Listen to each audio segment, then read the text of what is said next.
Jesus a man of suffering എന്നൊരു പ്രയോഗം നമുക്ക് പരിചിതമാണ്. ക്രൈസ്തവ ദർശനത്തിൻ്റെ ആഴങ്ങൾ അന്വേഷിക്കുമ്പോൾ അതിൽ മനുഷ്യൻ അനുഭവിക്കുന്ന സഹനത്തിൻ്റെ ചിത്രം മിഴിവാർന്നതാണ്.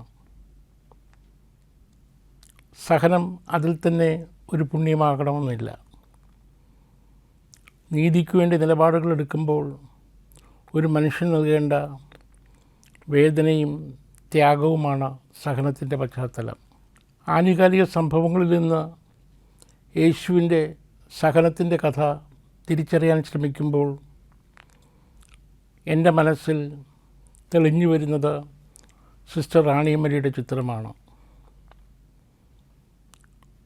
സഭയുടെ ചരിത്രമെടുത്ത് നോക്കുമ്പോൾ മിഷണറിമാരുടെ ദൗത്യം എത്ര വലുതാണെന്ന് നാം തിരിച്ചറിയുന്നു.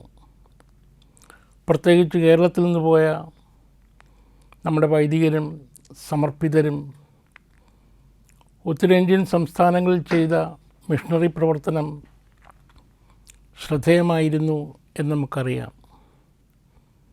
സുവിശേഷ പ്രഘോഷണത്തോടൊപ്പം വിദ്യാഭ്യാസ രംഗത്തും ആതുര ശുശ്രൂഷ രംഗത്തും സാമൂഹ്യ പ്രവർത്തനത്തിൻ്റെ രംഗത്തും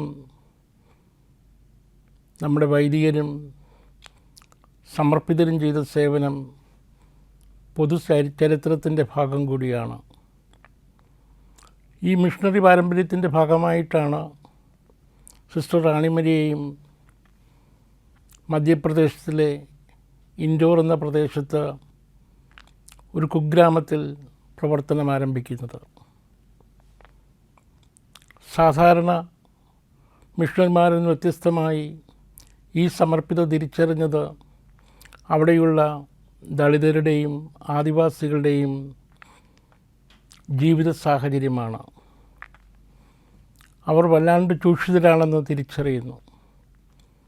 ജന്മികൾ അവരെ അടിമകളെപ്പോലെ കണ്ടിരുന്നു. അതുകൊണ്ട് തന്നെ അവർക്ക് സ്വതസിദ്ധമായ ഒരു വ്യക്തിത്വം വളർത്തിയെടുക്കാനോ വിദ്യാഭ്യാസ രംഗത്ത് പുരോഗതി പ്രാപിക്കാനോ തങ്ങൾ ഏൽക്കുന്ന സുവിശേഷം സ്വീകരിക്കുന്ന സുവിശേഷം തിരിച്ചറിയാനോ അത്ര എളുപ്പമായിരുന്നില്ല. അടിമകളെപ്പോലെ പണി ചെയ്ത് അവർക്ക് കിട്ടുന്ന നാമമാത്രമായ കൂലി റാണിമരിയെ അത്ഭുതപ്പെടുത്തി. അതിനോട് പ്രതികരിക്കാൻ ഈ സഹോദരി സന്നദ്ധയായി. എന്നാൽ സഭാ നേതൃത്വം, പ്രത്യേകിച്ച് സമർപ്പിത കൂട്ടായ്മയുടെ നേതൃത്വം അതിന് വഴങ്ങിക്കൊടുക്കാൻ സന്നദ്ധമല്ലായിരുന്നു. ജന്മിമാരായി പോരിന് പോകണ്ട എന്ന നിർദ്ദേശം അവൾക്ക് ലഭിച്ചെങ്കിലും തൻ്റെ ബുൾബുളി മറ്റൊന്നായിരുന്നുവെന്ന് റാണിമരിയ തിരിച്ചറിഞ്ഞു. അവരെ പഠിപ്പിക്കാനും ചൂഷണവിധേയമായ സമൂഹത്തിൽ നിന്ന് രക്ഷപ്പെടുത്താനും ആതുര ശുശ്രൂഷ രംഗത്ത് മന്ത്രവാദികളുടെ സ്വാധീനത്തിൽ നിന്ന് വിമുക്തമാക്കാനും ആ സാധാരണ സമർപ്പിത സജ്ജമായി. അവളുടെ ജീവിതം എപ്രകാരം മുന്നോട്ട് പോയെന്ന് നമുക്കറിയാം. കേരള സമൂഹം ഒന്നുകൂടി തിരിച്ചറിഞ്ഞത് the face of the faithless എന്ന ഒരു കൊച്ചു സിനിമയിലൂടെയാണ്.